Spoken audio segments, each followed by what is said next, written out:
Préparez-vous à créer un univers complet, riche en émotions et en rebondissements. Et avant de nous lancer dans cette aventure, abonnez-vous à la chaîne pour suivre des histoires encore plus captivantes et profondes. On commence ? La fine pluie qui avait commencé en fin d'après-midi persistait sur la petite ville de Colmar, dans l'est de la France, projetant une lueur vacillante et délicate sur les illuminations de Noël. Le centre historique, célèbre pour ses maisons à colombages et ses ruelles étroites, restait animé même après minuit. C'était la veille de Noël, et touristes et locaux flânaient encore parmi les marchés illuminés. Cependant, pour Claire Beaumont et Julien Morel, cette ambiance festive avait une autre signification.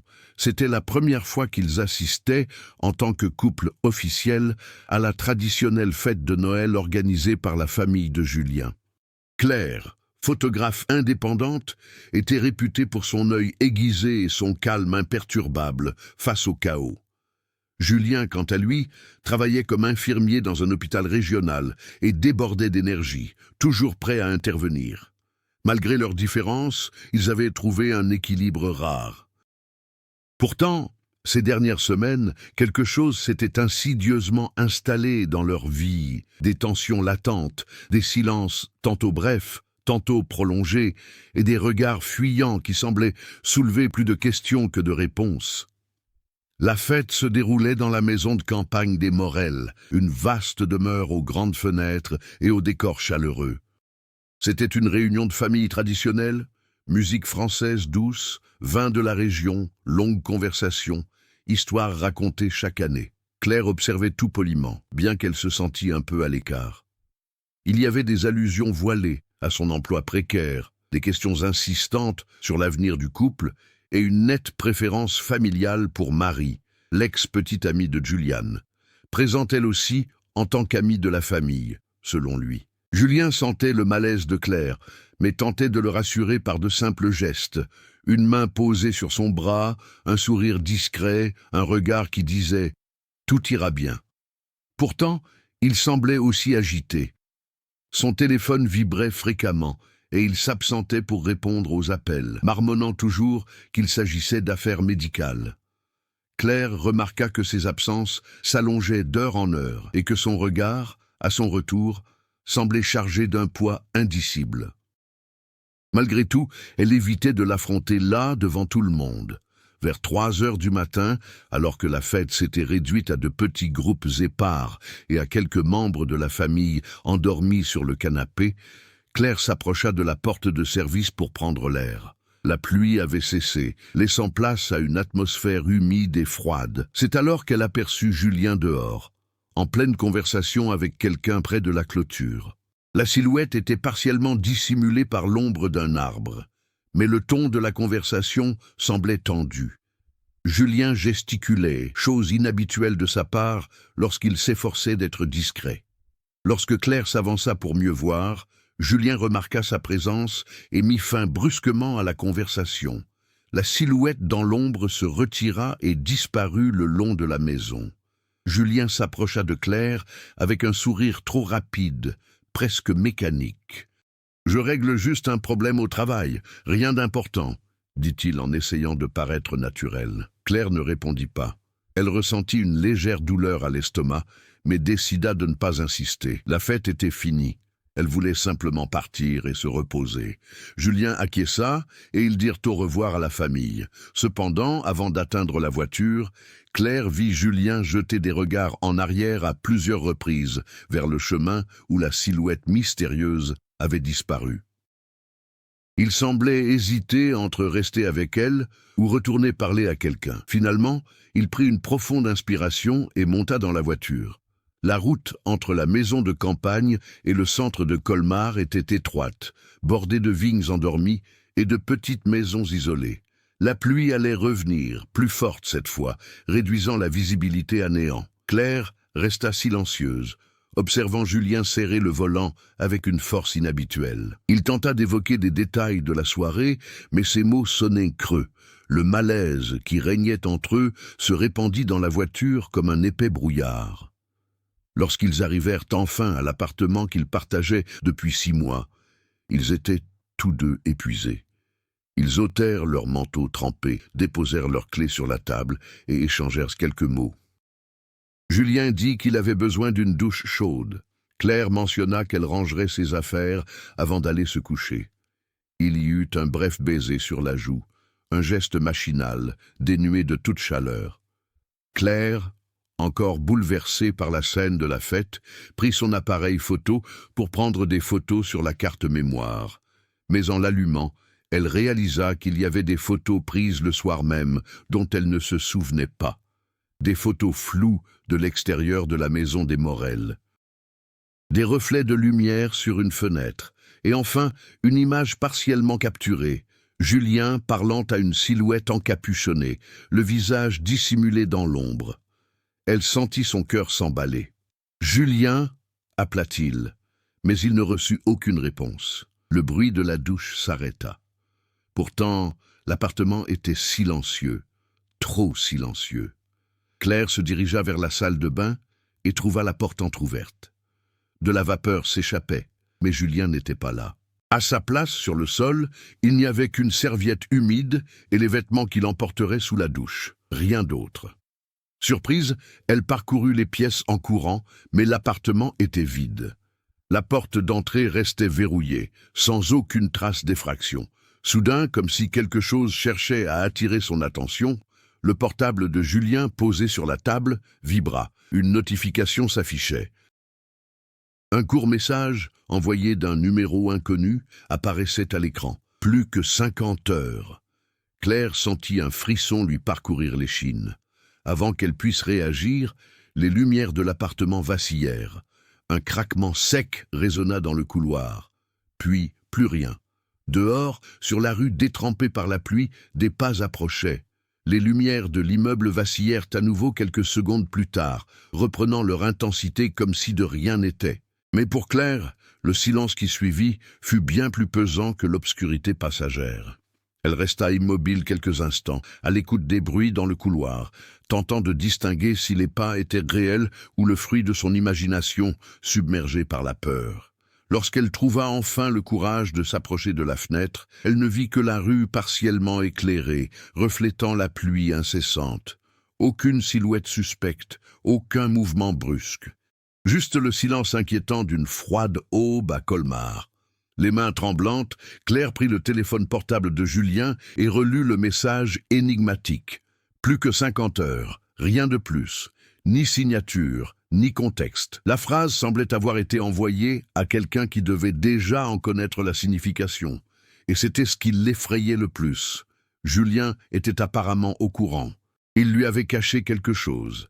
Et à présent, cela éclatait au grand jour de façon violente, mystérieuse et dangereuse. Claire essaya de l'appeler, mais le téléphone vibra seulement sur la table. Julien avait oublié son portable. Un vide immense l'envahit. Il ne serait pas parti sans son téléphone. Il n'aurait pas disparu en laissant l'appartement verrouillé de l'intérieur. La logique ne fermerait aucune des portes que son esprit s'obstinait à ouvrir. Et plus elle tentait de mettre de l'ordre dans ses pensées, plus elle remarquait d'incohérences ces derniers jours. Des conversations interrompues, des horaires étrangement incompatibles avec ses gardes à l'hôpital, de petits mensonges faciles à repérer, mais difficiles à confronter. C'était peut-être là son erreur, s'être habituée au silence, aux explications trop hâtives. Elle décida de ne pas rester immobile. Elle enfila une veste, se fit un chignon rapide et descendit l'escalier. Le couloir était silencieux, mais il y avait quelque chose de particulier dans les pas qu'elle entendait, lents, maîtrisés, comme si la personne ne voulait pas attirer l'attention. Arrivée au rez-de-chaussée, elle se dirigea vers l'entrée. Le portier, M. Lambert, feuilletait un journal avec la tranquillité de quelqu'un qui avait connu des nuits bien plus animées. « Bonsoir », dit Claire, en essayant de paraître normale. « Avez-vous vu quelqu'un entrer ou sortir depuis que la pluie s'est intensifiée ?» Lambert leva les yeux, son regard fatigué fixé sur lui, ajustant ses lunettes. « Personne n'est entré depuis 11 heures. Mais... » Et il hésita. « J'ai entendu la porte de votre étage s'ouvrir il y a un instant. J'ai cru que c'était vous. » Claire ravala sa peur, soulagée. Il a vu ou entendu quelqu'un. pensa-t-elle, mais elle ne voulait pas le prévenir. Le chaos qui l'habitait était déjà bien assez intense. Dehors, le vent froid lui fouettait le visage, et la rue déserte lui paraissait plus menaçante que jamais. Malgré tout, elle marchait sur le trottoir, scrutant chaque coin, chaque ombre, tentant de reconstituer l'itinéraire que Julien aurait pu emprunter.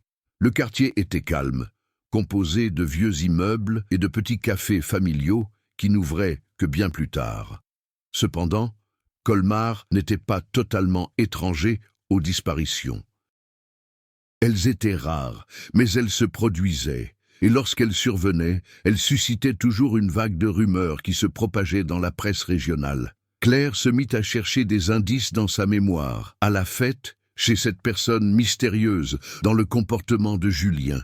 Elle prit conscience de liens qu'elle avait jusque-là ignorés, son malaise soudain après chaque appel. La façon dont il avait détourné le regard la semaine précédente lorsqu'elle lui avait demandé si tout allait bien, cette impression qu'il attendait quelque chose. Et puis, il y avait la photo, la silhouette encapuchonnée dans l'ombre, capturée à son insu. Claire rentra chez elle pour l'analyser de plus près. Elle ajusta l'éclairage, augmenta le contraste. Le visage restait caché, mais la posture, l'inclinaison du corps, l'air vigilant, tout indiquait qu'il s'agissait de quelqu'un qui connaissait bien les lieux et Julien. Tout en essayant de rassembler ses idées, elle se souvint d'un détail précis. Marie, l'ex de Julien, était à la fête. Elle avait toujours été proche de la famille. Elle avait toujours entretenu une certaine intimité avec Julien, que Claire s'efforçait de ne pas interpréter comme une menace. Pendant le dîner, Marie avait observé Julien attentivement, surtout lorsqu'il s'était absenté pour répondre à des appels de l'hôpital. S'il y avait bien une personne à cette fête qui savait des choses que Claire ignorait, c'était elle. Claire hésita, puis se décida enfin. Elle prit son sac, rangea son appareil photo et se dirigea vers la voiture. La maison des Morel était à 40 minutes de là.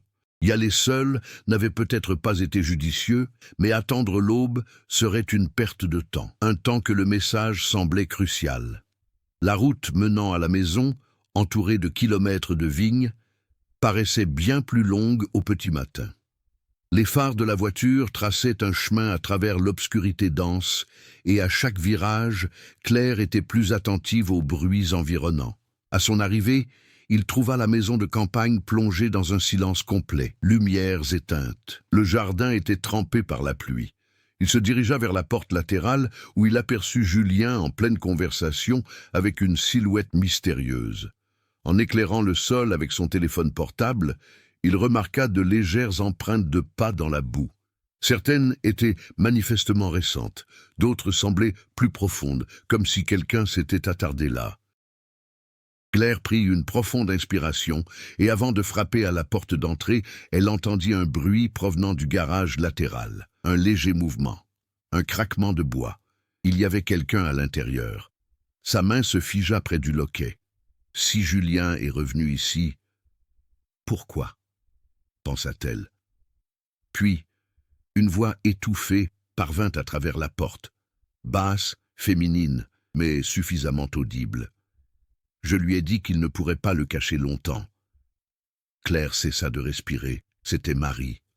Et elle n'était pas seule. Le cœur de Claire battait si fort qu'elle craignait que le moindre mouvement ne révèle sa présence derrière la porte du garage. La voix de Marie, lointaine et étouffée, résonnait à l'intérieur comme un murmure chargé de tension. Ce n'était pas une conversation anodine, c'était le genre de phrase qui précédait des aveux dangereux ou des décisions définitives. Claire s'approcha lentement par l'entrebâillement du bois et du mur, cherchant à apercevoir l'intérieur, mais l'obscurité ne lui permettait de distinguer que des ombres indistinctes. « Il avait promis de réparer ça », dit Marie, d'une voix plus claire, comme si elle se tenait près d'une fenêtre ou d'une table près de la porte, mais tout a dégénéré. Tu le sais, une autre voix répondit, grave, contenue, impossible à identifier. Un homme, ce n'était pas Julien.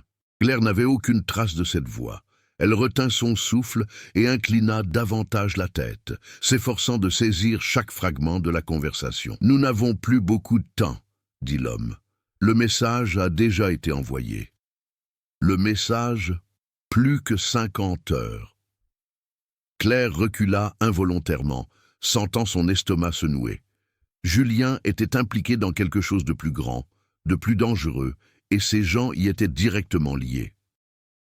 Chaque mot confirmait que sa disparition n'était ni un accident, ni une méprise, ni une simple fuite. C'était un plan, quelque chose qui avait commencé bien avant cette fête et qui se déroulait désormais à toute vitesse. Elle hésitait entre affronter la situation, demander de l'aide ou fuir avant d'être vue. Mais la voix de Marie la captivait à nouveau. Il n'aurait jamais dû y aller, jamais. Tu lui as mis trop de pression, dit-elle, la colère dans la voix. Il connaissait le risque. Et il était au courant de la dette, répondit l'homme. Claire sentit un frisson lui parcourir l'échine. Des dettes? Julien n'avait jamais évoqué de problèmes financiers ou personnels d'une telle gravité. Il partageait les factures, planifiait des escapades, parlait de l'avenir. Ce qu'il cachait était bien plus grave qu'une simple dispute silencieuse ou un malaise récent. Et maintenant, l'entendre dans le garage d'un inconnu, en pleine nuit, rendait la situation encore plus inquiétante. Le bruit de pas fit sursauter Claire, qui se réfugia derrière un tonneau à vin vide, près de la maison. La porte du garage s'ouvrit doucement, en grinçant. Un instant, la lumière intérieure filtra, révélant la silhouette de Marie. Elle tenait quelque chose, un manteau, peut-être un sac à main, et regardait autour d'elle, comme pour vérifier que les alentours étaient sécurisés. Claire retint son souffle, priant pour que l'obscurité et la pluie étouffent sa présence. Après quelques secondes tendues, Marie releva sa capuche et se dirigea vers la voiture garée près du portail latéral. L'homme sortit ensuite, verrouillant la porte du garage d'un geste rapide. Leur voiture s'éloigna lentement, phare éteint, jusqu'à disparaître au bout de la route. Claire attendit encore quelques minutes avant de se lever. La porte du garage était désormais verrouillée. Elle essaya de tourner la poignée, en vain. Ses pensées s'emballaient. Julien pouvait être à l'intérieur. Ou il pouvait y être allé récemment. Chaque trace de boue, chaque objet déplacé, chaque silence semblait receler un indice. Mais le garage étant verrouillé, ses possibilités s'amenuisaient. Elle jeta un coup d'œil autour d'elle et aperçut une petite fenêtre basse, partiellement masquée par des branches. S'approchant et essuyant la surface avec la manche de sa veste, elle parvint à entrevoir l'intérieur. Le garage était organisé comme un atelier de fortune. Outils suspendus, boîtes étiquetées, pots de peinture et caisses vides. Mais quelque chose détonnait. Un chiffon sale gisait près d'une chaise renversée. Et sur le sol, un petit objet métallique reflétait la faible lueur des réverbères. Un bracelet, le bracelet de Julien. Elle le reconnut immédiatement. Un vieux cadeau de sa grand-mère, quelque chose qu'il portait tous les jours. Claire sentit une oppression à la poitrine. Il était là. Peut-être même récemment. Marie et cet homme auraient pu l'emmener quelques minutes auparavant ou, pire encore. Son esprit rejeta les pires hypothèses. Déterminée, elle prit son téléphone et photographia la fenêtre, le bracelet et les empreintes de pas qu'elle avait pu identifier avant que la pluie ne les efface complètement. Elle ne pouvait plus agir seule. Il lui fallait demander de l'aide. Mais à qui? La police locale, malgré son efficacité, pouvait se montrer lente. En général, une enquête était ouverte pour une disparition d'adultes sous 24 heures. Et Claire ne pouvait plus attendre, surtout avec ce message mentionnant 50 heures. Elle songea à appeler l'hôpital. Peut-être qu'un collègue de Julien savait ce qui s'était passé. Mais se souvenant des appels mystérieux du petit matin, elle comprit que cela aussi restait incertain. Elle décida donc de retourner à l'appartement et de se renseigner davantage avant de contacter les services sociaux. Sur le chemin du retour vers Colmar, le ciel s'éclaircit légèrement, annonçant une aube grise. Les rues désertes défilaient sur le pare-brise comme des ombres fugitives. Claire repassa mentalement en revue tout ce qu'elle avait vu et entendu. Marie était impliquée. Un inconnu aussi. Il y avait une dette. Et Julien avait été entraîné dans une affaire qui, de toute évidence, lui échappait. En arrivant devant le bâtiment, M. Lambert la regarda avec surprise.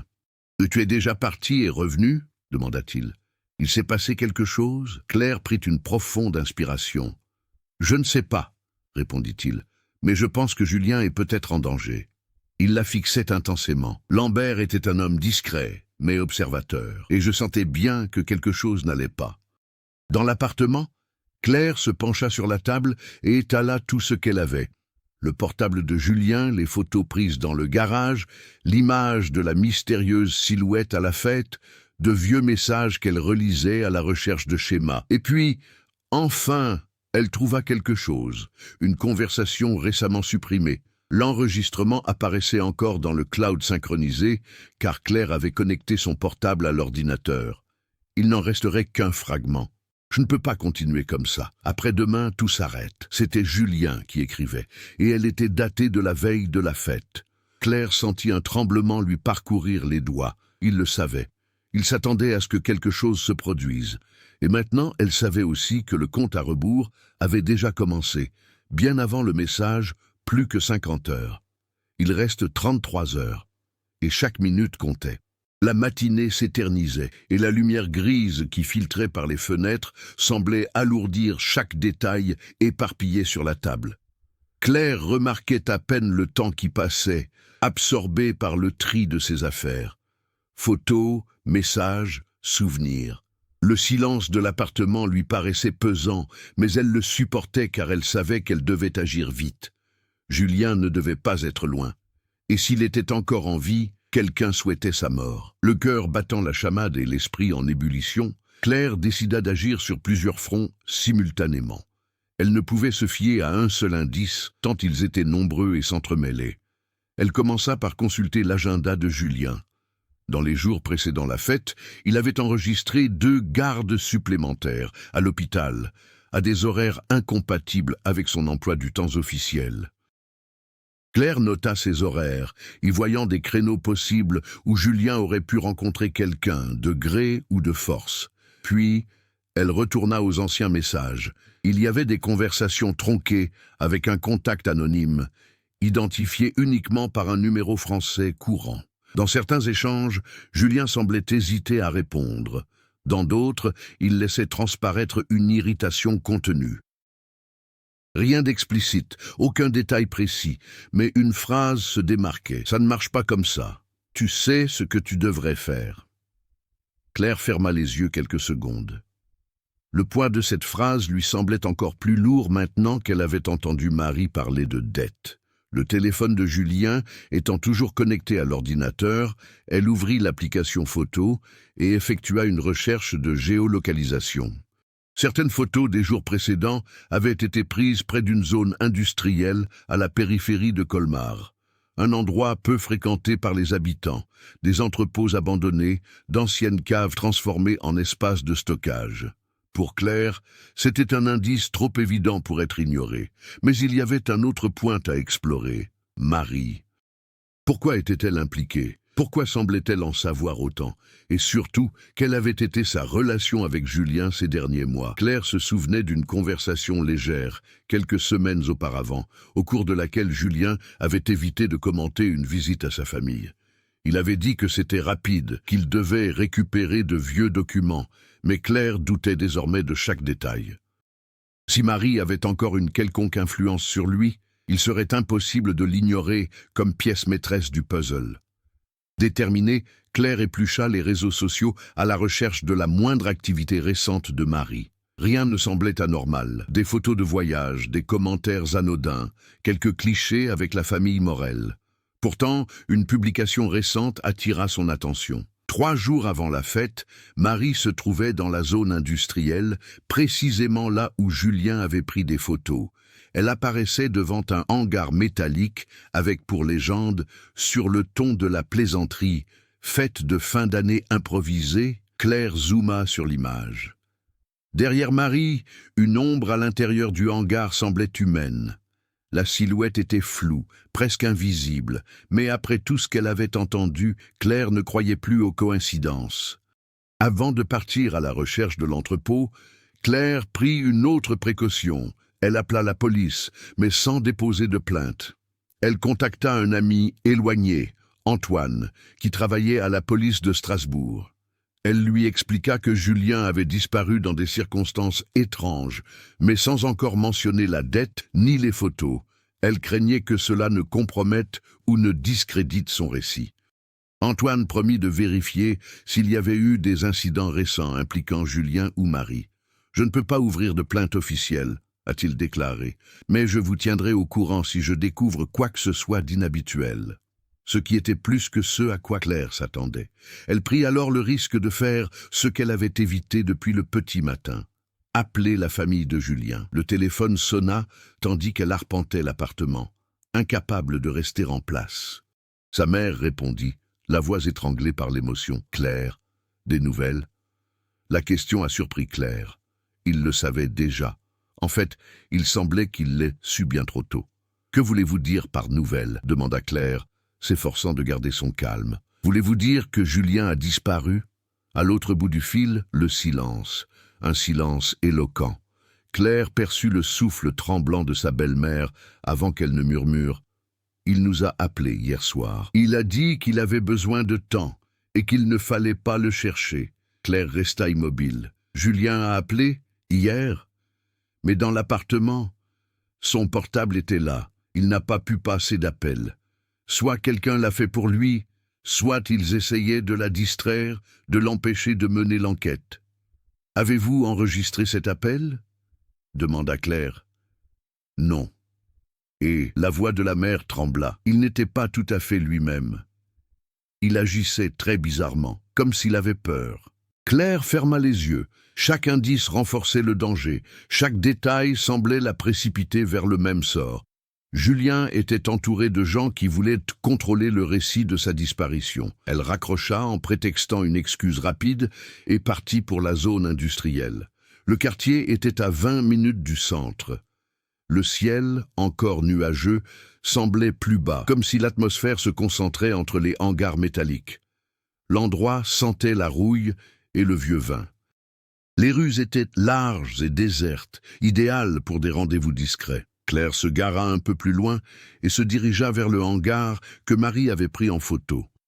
La structure était immense, avec des portes métalliques rouillées et de hautes fenêtres couvertes de crasse. Aucun mouvement n'était visible. Mais en faisant le tour, Claire découvrit quelque chose qui la laissa sans voix. Une camionnette blanche, sans plaque d'immatriculation à l'avant, avec l'arrière légèrement ouvert. Elle s'approcha prudemment, puis aperçut, par terre, près de la roue, une chaussette. La chaussette de Julien. Elle reconnaîtrait ce motif à rayures n'importe où. Claire porta sa main à sa bouche pour étouffer un sanglot. Elle avait l'impression que son cœur battait la chamade dans tout son corps. Julien Estève Ali, ou du moins, c'était encore le cas. Avant qu'il puisse se décider, il entendit un bruit sec provenant de l'intérieur du hangar. Un objet qui tombe, des pas, et une voix masculine, la même que celle du garage. Il y a quelqu'un là-bas. Claire se figea, mais il était maintenant trop tard. Le bruit à l'intérieur du hangar n'était pas fort, mais pour Claire, il résonna comme un fracas. Un objet traîné, des pas fermes. Et cette voix, basse, rauque, avec le même calme sinistre qu'elle avait entendu au téléphone. Elle recula d'un pas, mais le gravier crissa sous ses pieds. Le silence. Un silence si pesant qu'il semblait l'attendre. Claire se tourna instinctivement vers la voiture. Mais la camionnette blanche lui barrait la route. Si elle courait, elle ferait du bruit. Si elle attendait, elle serait rattrapée. Si elle retenait son souffle, peut-être aurait-elle une chance. La porte latérale du hangar s'ouvrit en grinçant. Un homme de grande taille en sortit, vêtu d'un manteau sombre, de gants fins et d'une capuche qui dissimulait partiellement son visage. Il regarda Claire droit dans les yeux. Et bien que la faible lumière puisse rendre sa vision difficile, Claire sentit qu'il savait. Il savait qu'elle était là. « Hé !» cria-t-il. L'instinct de survie a finalement pris le dessus sur la peur. Claire a couru. Une course instinctive, sans plan, sans direction précise. La route de la zone industrielle était longue, mais de petites ruelles s'entrecroisaient entre les entrepôts. Claire s'engagea dans la première qu'elle aperçut, sentant ses poumons brûler. Les pas de l'homme résonnaient derrière elle, forts, rythmés. Il ne courait pas comme quelqu'un de désespéré, mais comme quelqu'un habitué à la poursuite. La ruelle s'arrêtait devant une clôture métallique. trop haute pour être escaladée. Claire se retourna brusquement, cherchant une autre sortie, une autre ouverture, n'importe quoi. C'est alors qu'il aperçut une porte de service latérale dans l'un des hangars. Sans réfléchir, il tira la poignée. À sa grande surprise, ou à son grand malheur, elle n'était pas verrouillée. Elle entra et referma doucement la porte, s'appuyant contre elle pour reprendre son souffle. L'atelier intérieur était sombre, imprégné d'une odeur de vieilles machines et de bois humide. Des caisses étaient empilées, des outils suspendus par des chaînes, et de faibles rayons de lumière filtraient à travers les hautes fenêtres. Le bruit des pas à l'extérieur s'est arrêté. Silence. Claire le savait. Il l'écoutait. Il la cherchait. Elle marchait lentement, chaque mouvement calculé pour ne laisser aucune trace. Elle trouva un escalier étroit menant à une mezzanine et y monta. De là, elle put observer une partie de l'entrepôt. L'espace était vaste, plus grand qu'il n'y paraissait de l'extérieur, comme s'il avait servi au stockage de matériel industriel. Dehors, quelque chose a gratté la porte, suivi d'un grand bruit, mais pas assez fort pour la casser, juste pour la tester. « Je sais que tu es là », dit la voix masculine, « et ce n'est pas une bonne idée de rester. » Claire porta ses mains à sa bouche. Sa voix n'était pas celle de quelqu'un qui cherchait à intimider sans raison. Elle était empreinte de certitude, comme si elle était déjà marquée comme faisant partie de quelque chose de plus grand. Puis, soudain, une vibration dans sa poche. Le téléphone portable. Appel provenant d'un numéro inconnu. Le cœur de Claire a failli s'arrêter. Elle répondit uniquement pour faire cesser le bruit. « Claire !» dit une voix basse, rauque et faible. Claire tomba à genoux. Tout son corps laissa échapper un soupir de faiblesse. C'était Julien. « Oh mon Dieu, Julien, où es-tu? Que te font-ils » Sa voix semblait lointaine, comme s'il parlait depuis un endroit étouffant, peut-être les mains liées, peut-être blessé. « Non, ne viens pas, dit-il, comme si prononcer chaque mot lui coûtait un effort. « Claire, tu dois t'en sortir. »« Non, ne me cherche pas, il... » Le son s'est coupé brutalement. Claire a entendu un bruit métallique, comme si le téléphone était tombé par terre. Puis une autre voix, celle de l'homme. « Je vous avais prévenu. » Claire raccrocha en tremblant. L'homme dehors n'essaya plus d'entrer. Il savait qu'elle avait répondu. Il savait que Julien lui avait parlé. Il savait qu'elle était désormais un obstacle, voire un danger. Du haut de la mezzanine, Claire baissa les yeux et remarqua quelque chose d'inédit. Des marques au sol, des rayures récentes, des boîtes avec des autocollants identiques à ceux des photos trouvées sur le portable de Julien.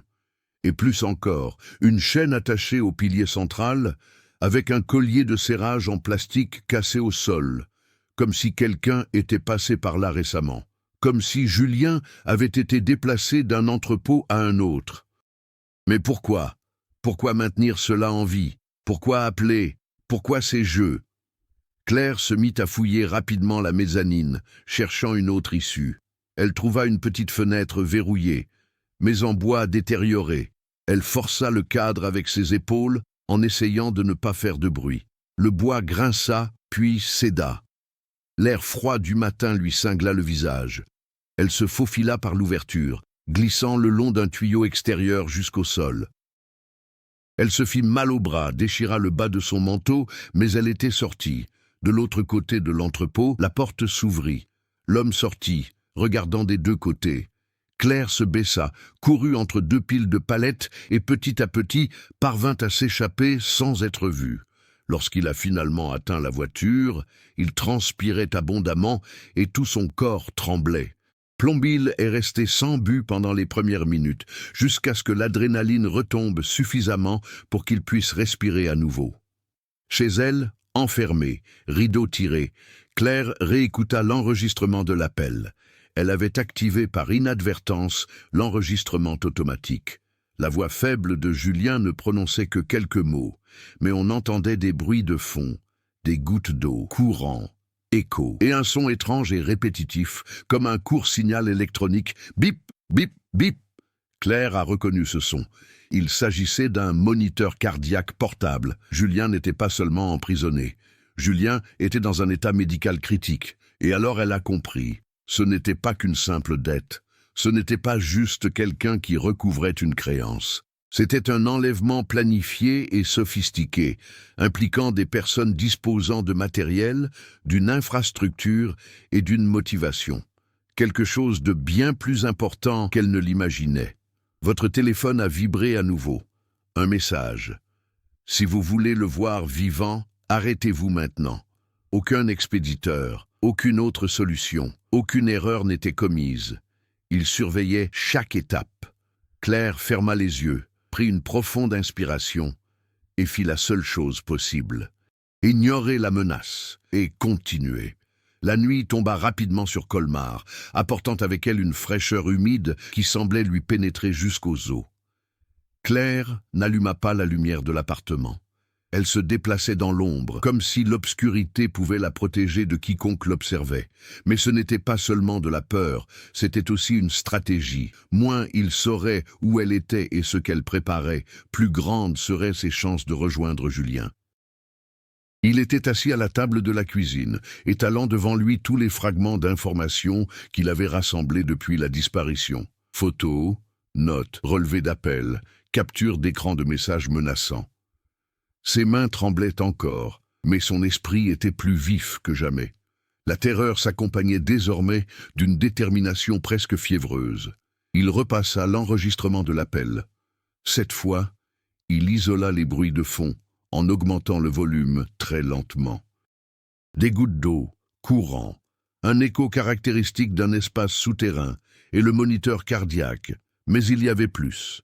Quelque chose de presque imperceptible qui passait inaperçu aux premières écoutes, un bruit mécanique répétitif, comme des lames de métal qui s'entrechoquent lentement, suivi d'un gémissement aigu. « Chic, cham, chic, cham !» Claire fronça les sourcils. J'avais déjà entendu ce genre de bruit, mais où?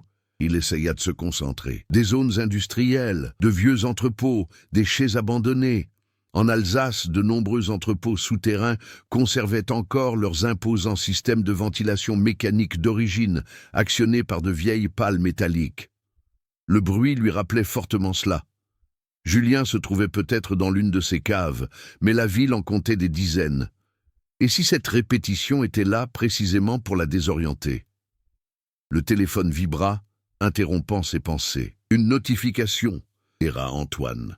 Claire a répondu immédiatement. « J'ai trouvé quelque chose, dit-il d'une voix tendue, mais vous devez me promettre que vous n'agirez pas seul. » Claire resta silencieuse. « Claire, tu m'écoutes ?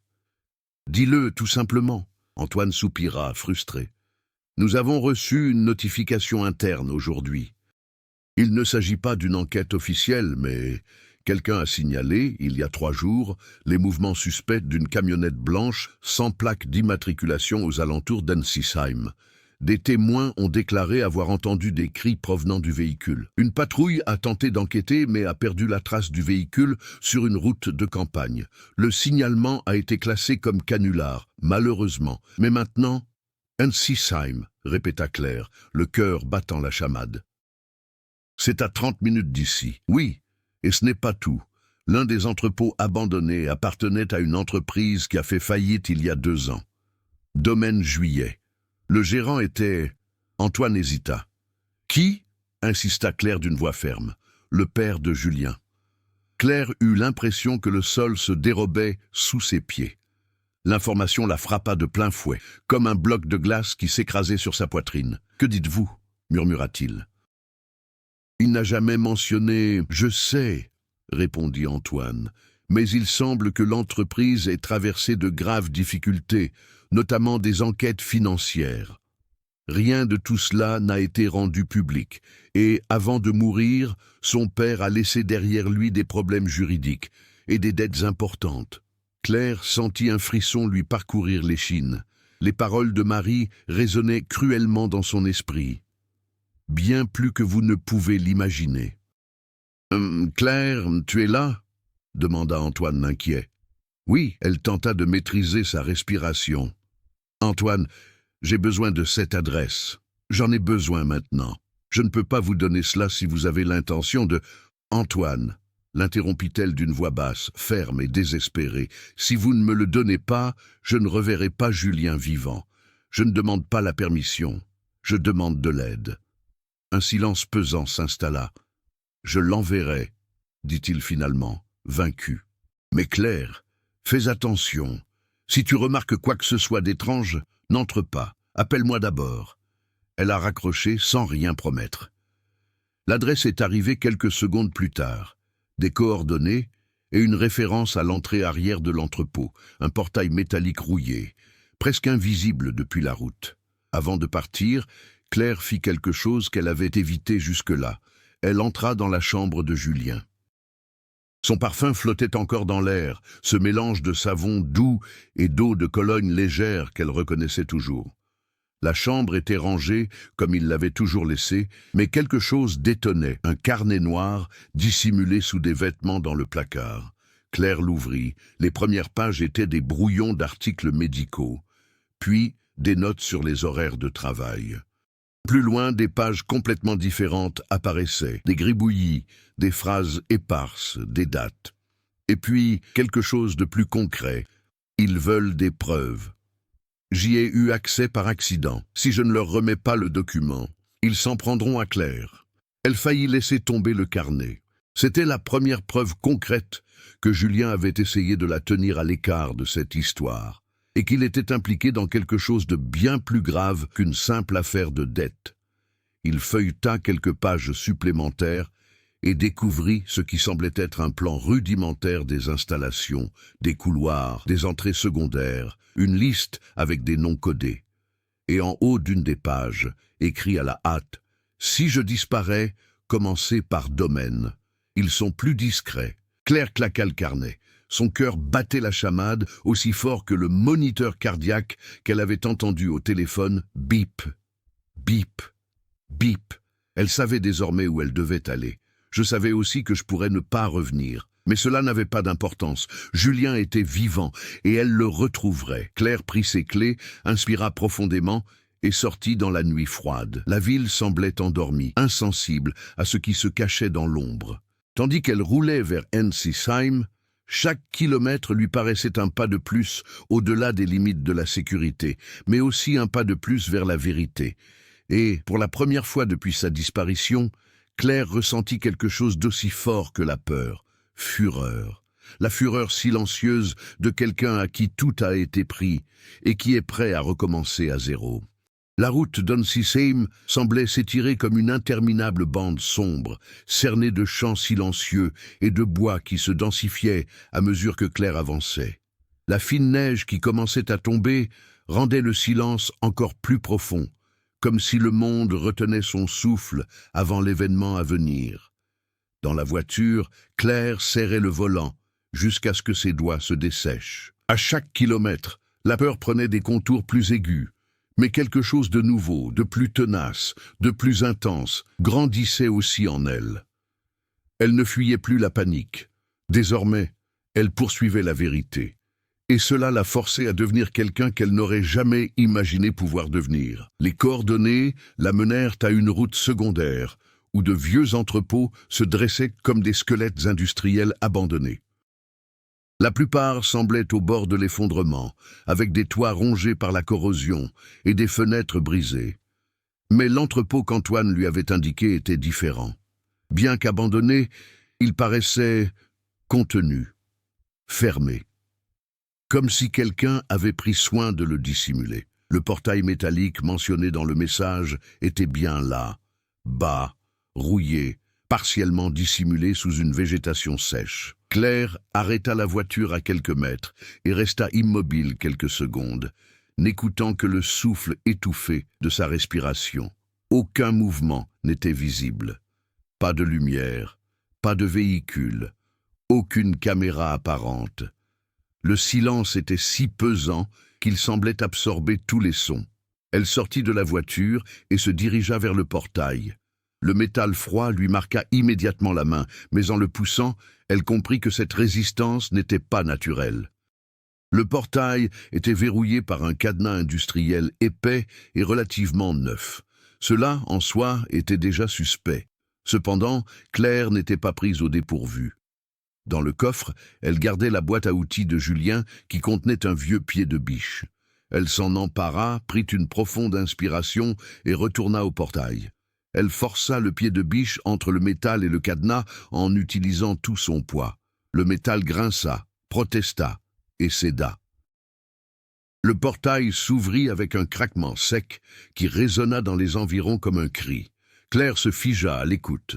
Aucune réponse, ni pas, ni voix, ni grondement de moteur, seulement le souffle froid de la nuit. Il entra. L'espace derrière le portail donnait sur un petit couloir extérieur, bordé de murs en béton recouverts de mousse. Au bout, une lourde porte métallique, sans fenêtre. Elle essaya de tourner la poignée. Elle était verrouillée. Mais en approchant son oreille, un détail fit battre son cœur à tout rompre. Le son qu'il avait entendu sur l'enregistrement était bien là. Faible, lointain, mais indéniable. Chic. Cham. Chic. Cham. Le vieux ventilateur. Julien était tout près. Peut-être. Claire recula de quelques pas pour évaluer la porte. Elle ne pouvait pas la forcer sans faire trop de bruit. Et si quelqu'un était à l'intérieur, cela attirerait immédiatement l'attention. Il lui fallait trouver une autre entrée. Elle fit le tour de l'entrepôt, marchant lentement, toujours à l'affût du moindre mouvement ou de la moindre ombre. Le côté était percé de petites fenêtres à barreaux d'environ 3 mètres de haut. Au sud, elle trouva quelque chose de plus prometteur, une grille d'aération brisée dont une partie du métal était déjà arrachée. Peut-être pourrait-elle s'y faufiler. Elle poussa la structure rouillée. Une partie de la grille tomba, mais le reste était encore maintenu par des fils de fer tordus. Claire tira, se coupant la paume au passage. Du sang chaud coula le long de ses doigts, mais elle le sentit à peine. Le trou était maintenant assez grand. Elle prit une profonde inspiration, se hissa sur la pointe des pieds, se positionna et se glissa à l'intérieur. Elle descendit prudemment dans un couloir étroit et sombre. L'air y était humide, lourd d'une légère odeur de vieux produits chimiques et de rouille. Le bruit du ventilateur était maintenant plus distinct, et il y avait un autre son, des voix étouffées. Claire se recroquevilla contre le mur. 2 personnes parlaient à voix basse, près d'une porte au bout du couloir. Je ne comprenais pas leurs paroles, mais j'ai reconnu un fort accent français de l'Est, rural et rude. Elle jeta un coup d'œil par-dessus le bord du mur. 2 hommes. L'un tenait un bloc-notes, l'autre une radio. Ils ressemblaient à des agents de sécurité improvisés, pas à des professionnels, mais ils étaient vigilants et attentifs. Cela ne signifiait qu'une chose. Claire n'avait plus beaucoup de temps avant d'être découverte. Une porte derrière les hommes s'ouvrit quelques secondes, dévoilant une pièce baignée de lumière. À l'intérieur, elle aperçut une chaise en métal, des instruments chirurgicaux dans un coin, des lampes froides suspendues au plafond, et des câbles. Des tas de câbles, certains reliés à un brancard. L'air s'échappa des poumons de Claire. Julien pourrait être là, mais comment puis-je y arriver sans les alerter? Elle tourna à droite, cherchant une autre issue. Elle marchait lentement, la main blessée pressée contre son manteau. Quelques mètres plus loin, elle aperçut une porte entr'ouverte et entra, la verrouillant derrière elle sans faire de bruit. La pièce était presque vide, à l'exception d'une armoire métallique et de quelques cartons épars. Tandis qu'elle reprenait son souffle pour calmer son pouls qui s'emballait, son regard se posa sur quelque chose dans un coin, des uniformes. Ce n'étaient pas des uniformes de police, ils ne provenaient d'aucune société de sécurité. C'étaient des vêtements sans insigne, mais propres et bien rangés, manifestement portés pour passer inaperçus. Claire se frotta le front. Il y avait quelque chose de louche. Cela n'avait rien à voir avec de vieilles dettes. Rien ne semblait lié à la famille de Julien. Tout cela était trop vaste, trop méthodique. Elle ouvrit le placard. À l'intérieur, il trouva un bloc-notes contenant des enregistrements, des dates, des heures, des noms codés, des transferts, une liste des articles transportés. L'un d'eux attira immédiatement son attention. Sujet 47, transfert à 23 heures. État stable, preuve recueillie. Sujet 47, preuve. Elle sentit son estomac se nouer. Julien n'était pas qu'un otage. Il était un numéro, un élément d'un ensemble plus vaste. Quel que soit ce groupe, il fonctionnait selon un système bien à lui, quasi militaire. Et si Julien avait réellement trouvé des preuves, comme il l'avait noté dans son carnet, cela pourrait tout expliquer. Elle devait le retrouver immédiatement. Mais avant qu'elle puisse se décider, un son déchira le silence derrière elle. La poignée de porte tourna. Claire se retourna en un éclair et se cacha derrière l'armoire. La porte s'ouvrit et quelqu'un entra, un des agents de sécurité. Il entra de 2 pas dans la pièce, et ça s'est arrêté. Claire vit son ombre s'agrandir sur le mur. Il semblait avoir remarqué quelque chose d'inhabituel. Elle devait agir, maintenant. Sans hésiter, Claire se plaça derrière lui et le frappa d'un coup de coude à la nuque, précisément là où Julien avait toujours dit qu'il était le plus vulnérable. L'homme tomba à genoux, tentant de reprendre son souffle, mais Claire continua son œuvre, le faisant tomber à terre et le plaquant au sol. Il s'est évanoui quelques secondes plus tard. Claire reprit son souffle, la main tremblante sur sa poitrine. Elle n'avait jamais rien fait de tel auparavant. Elle n'avait jamais imaginé en être capable. Mais je l'avais fait. Et maintenant, je le savais, avec une clarté absolue. Elle était la seule à pouvoir sortir Julien de là. Il n'y avait plus de retour en arrière. Le vigile gisait inconscient au sol. Claire respirait bruyamment, tentant de maîtriser le désespoir qui menaçait de l'étouffer. Son cœur battait la chamade, mais une nouvelle clarté s'était emparée de son esprit. Elle n'avait plus le luxe du doute. À partir de cet instant, chaque action devait être précise. L'erreur n'était pas permise, pas quand Julien se trouvait peut-être à quelques mètres, vivant mais affaibli, numéroté, réduit à un simple sujet 47. Son premier réflexe fut de traîner le corps de l'homme derrière l'armoire. Il était lourd, mais la peur lui donnait de la force. Il vérifia rapidement la radio qu'il portait. Elle était éteinte, mais branchée sur une station. Si un autre garde tentait de le contacter, le silence serait révélateur. Il devait agir avant que cela n'arrive. Claire retira de l'uniforme de l'homme une carte électronique attachée à sa ceinture. Sans doute la carte d'accès aux pièces intérieures. Elle la glissa dans la poche de son manteau en sentant le poids comme une promesse. Dehors, le couloir restait silencieux. Mais elle sentait maintenant une tension dans l'air qu'elle n'avait pas remarquée auparavant. Un rythme, comme si toute la structure respirait à travers ce vieux ventilateur. Chic, cham. Cela semblait la guider, tel un phare dans un labyrinthe souterrain. Claire colla son oreille contre la porte, s'assurant que personne n'allait entrer, puis quitta la pièce d'un pas mesuré. Les 3 couloirs se prolongeaient à gauche, là où les 2 hommes avaient discuté quelques minutes auparavant. À droite, un nouveau couloir courbe menait à une partie plus profonde du hangar. Elle a fait le bon choix. À chaque pas, le froid s'intensifiait. Le sol en béton était humide, comme si de l'eau s'infiltrait d'un endroit invisible.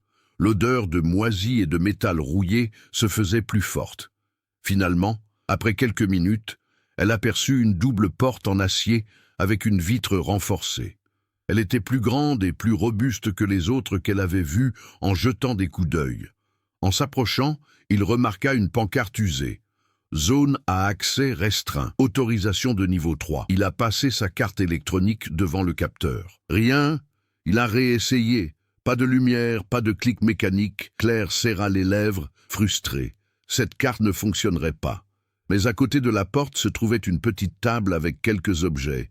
Des récipients vides, des gants jetables et un bloc-notes avec une feuille de papier partiellement froissée. Elle déplia la feuille de papier et la lut rapidement. Transfert des sujets, 41 à 48 terminé. L'entretien du service inférieur reste instable. Il est recommandé d'éviter le couloir et, jusqu'à nouvel ordre. Celui du bas. Couloir Est. C'était peut-être là la clé. Si Julien était le sujet 47, alors ce transfert a eu lieu récemment, peut-être au cours des dernières heures. Le couloir devait se trouver près de l'endroit où ils avaient entendu les voix plus tôt. C'était risqué, mais ils n'avaient pas le choix. Claire retourna silencieusement, traversant à nouveau la pièce où elle avait laissé le garde inconscient. Elle atteignit l'endroit où les 2 hommes étaient arrivés auparavant. Mais l'espace était maintenant vide. La radio posée sur la table émettait une lumière rouge intermittente. Quelqu'un avait tenté d'établir le contact. Ils ont remarqué la disparition. Le temps pressait. Claire descendit le couloir à gauche, longeant le mur. Là, la température sembla baisser encore de quelques degrés. Le vieux ventilateur était plus proche. Son bruit, presque constant et étouffé, provenait d'en bas, d'un point souterrain. Et puis, elle l'aperçut, une porte métallique plus étroite, à la peinture écaillée et aux vieilles charnières. Au centre, une inscription manuscrite à l'encre noire, accès technique, aile inférieure. C'étaient des ailes. Claire prit une profonde inspiration, ferma les yeux un instant et tourna la poignée de porte.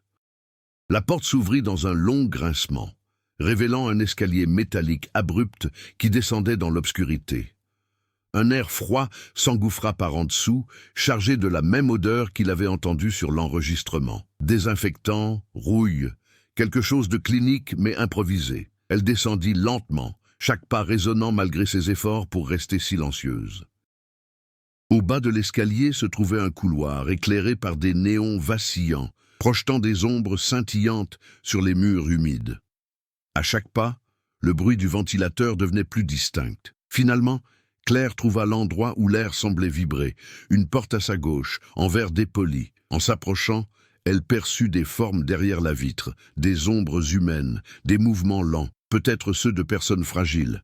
Ses poumons se sont contractés un instant. Elle colla son visage contre la vitre, essayant de voir au-delà du givre. Un bras, un drap, un moniteur cardiaque, des câbles et une silhouette que vous reconnaîtriez entre mille. Julien, attaché à la civière, pâle, faible, les yeux mi-clos mais vivants. Claire pressa son front contre la vitre, luttant pour contrôler le tsunami d'émotions qui la submergeait. Il était là. Elle l'a trouvé, mais avant qu'il puisse pousser la porte, un bruit déchira l'air, des pas, plusieurs, rapides, venant du couloir principal. Ils s'en sont rendus compte. Quelqu'un a crié « Niveau inférieur ! Escalier bloqué !» Claire recula d'un pas, le cœur battant la chamade. Le chemin vers Julien s'étendait devant elle. Mais maintenant, le vrai combat allait commencer. Le cri résonna dans le couloir souterrain comme un coup de feu. Claire recula instinctivement, ses sens en alerte maximale, tandis que les pas se rapprochaient rapidement. Le bruit métallique des bottes frappant le sol humide résonna contre les parois étroites, annonçant la présence de plusieurs hommes. Peut-être 3, peut-être 4. Elle regarda Julien une dernière fois à travers la vitre dépolie. Inerte, respirant bruyamment, sa poitrine se soulevant de façon irrégulière. À chaque bip du moniteur cardiaque, Claire sentait l'urgence pulser sous sa peau comme un courant électrique. Le temps était écoulé, la confrontation était inévitable. La porte de l'aile où se trouvait Julien avait un panneau latéral, semblable à celui de la porte principale du hangar. Claire passa rapidement sa carte, espérant que celle-ci, contrairement à la précédente, fonctionnerait. Un bip, bref. Feu vert. La porte s'est déverrouillée. Elle entra et referma aussitôt la porte derrière elle. Le système se verrouilla de nouveau, scellant la pièce de l'intérieur. Les pas étaient maintenant tout près. Elle entendit le bruit sourd de corps heurtant la porte extérieure. Ils essayaient de l'ouvrir de force. Claire courut vers Julien. « Julien, c'est moi », murmura-t-elle en rapprochant son visage du sien. Ses yeux s'ouvrirent lentement, luttant contre l'engourdissement.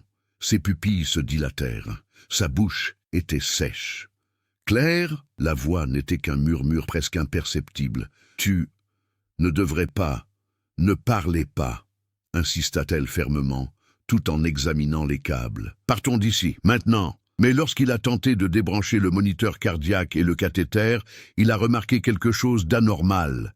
Les fils étaient trop longs et le moniteur n'avait rien d'ordinaire. Un boîtier supplémentaire y était fixé, avec des LED clignotant de façon irrégulière. Et alors, elle a compris. Ce n'était pas qu'un simple écran. C'était une fusée de signalisation. Si Julien était déconnecté sans suivre la procédure correcte, une alarme se déclencherait.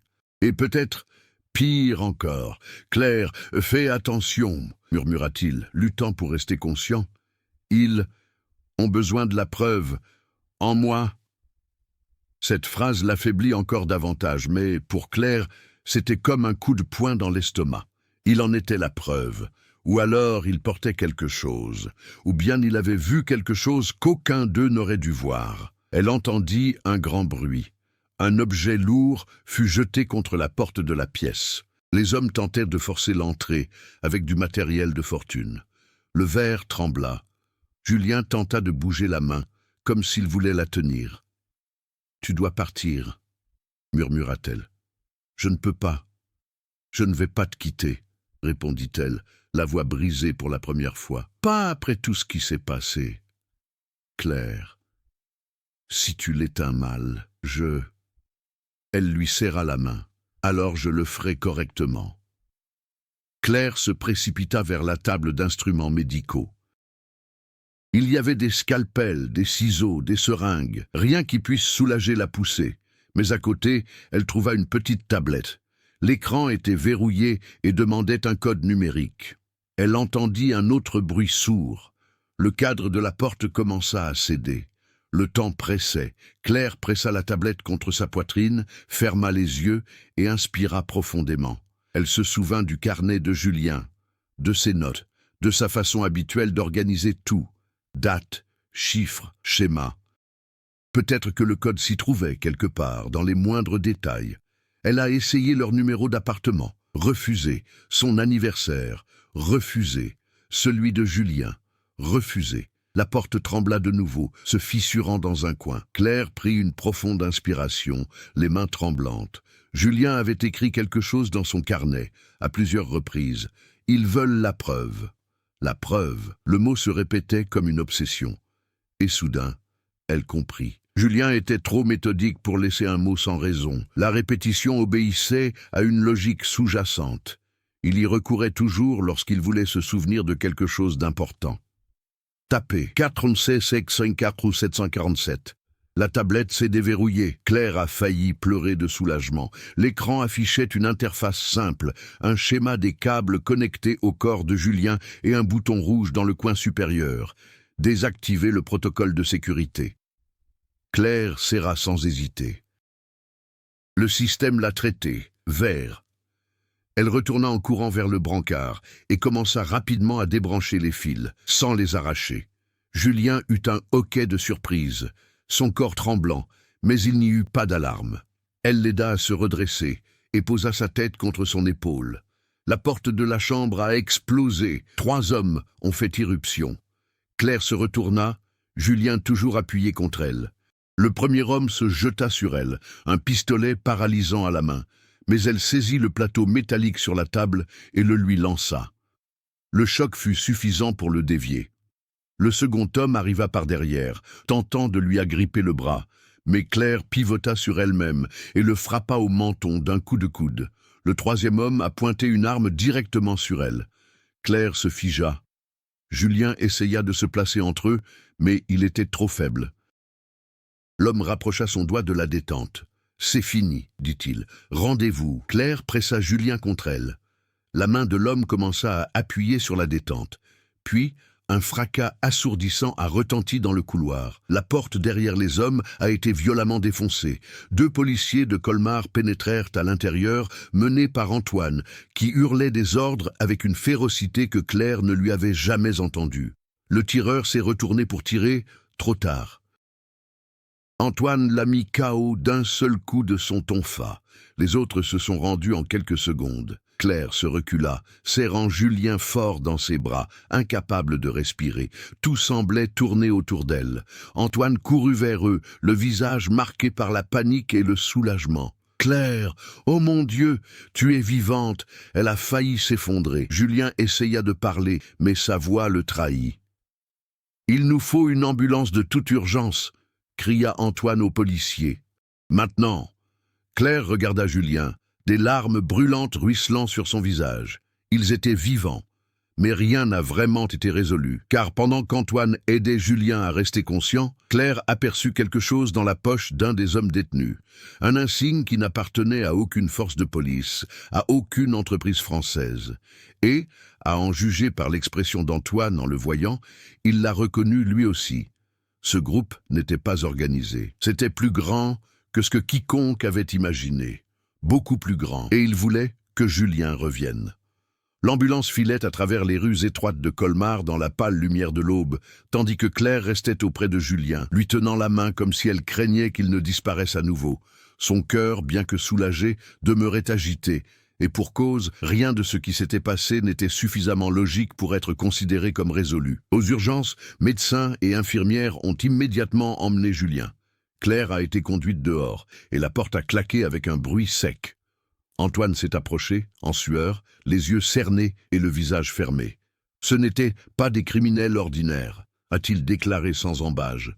Nous sommes déjà en contact avec Paris. L'insigne retrouvé, il ne devrait pas exister. Claire le fixa du regard. Qu'est-ce que cela signifie? Antoine hésita. Puis, elle soupira. Cela signifie que nous avons affaire à une organisation sans enregistrement officiel, sans nom, sans lien clairement établi. Ce genre de groupe n'apparaît que lorsque des intérêts internationaux sont en jeu. Claire sentit son estomac se nouer. Pourquoi Julien? Ce n'est qu'un chimiste. Il n'a rien qu'il puisse. Et puis, l'idée est venue, abrupte, vive. Le dossier sur lequel Julien travaillait avant sa disparition. L'entreprise pharmaceutique.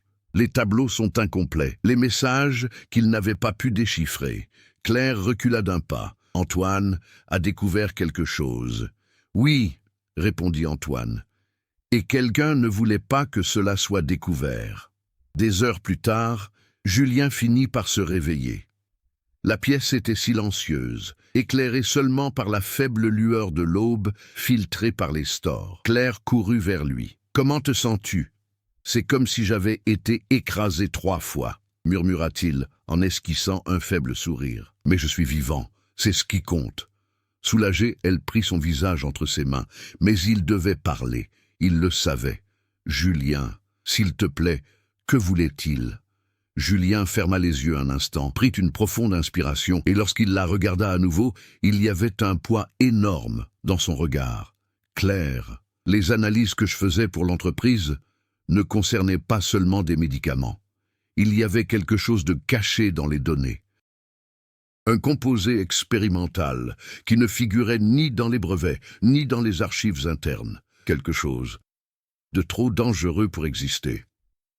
J'ai essayé d'avertir mon supérieur. Le lendemain, j'ai disparu.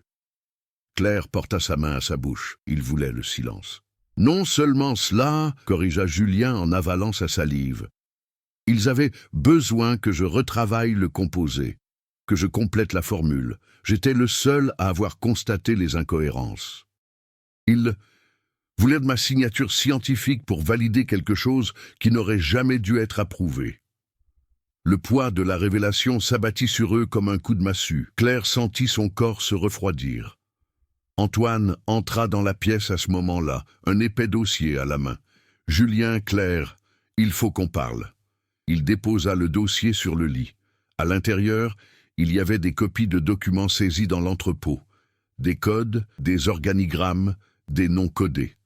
Parmi eux, une feuille marquée en rouge. Julien l'a attrapée, et il devint pâle. « Ce n'est pas possible. » Claire essaya de voir. « Qu'est-ce que c'est ?»